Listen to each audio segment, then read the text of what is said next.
কি ব্যাপার দাদা, কাঁধ উঁচু করে বসে আছো কেন? কেন রে? কাঁধ উঁচু করে কেন আছি জানিস না? না তো। বর্তমানে কি চলছে ভারতের উত্তর থেকে দক্ষিণে, পূর্ব থেকে পশ্চিমে শুধু একটা জিনিসই চলছে।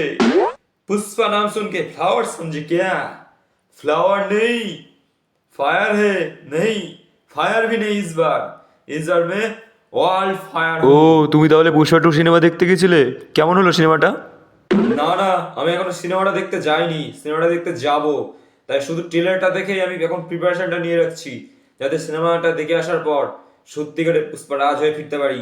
তো পুষ্পা তো চন্দন কাঠ স্মাগলিং করে পুষ্পারাজ হয়েছে, তুমি কি স্মাগলিং করবা? একটা চুবি চুবি কথা বলছি, কানে আঙুল দিয়ে কানে শোন। আঙুল দিলে তোমার কথা শুনবো কি করে? আমিও স্মাগলিং করি। লাল চন্দনের?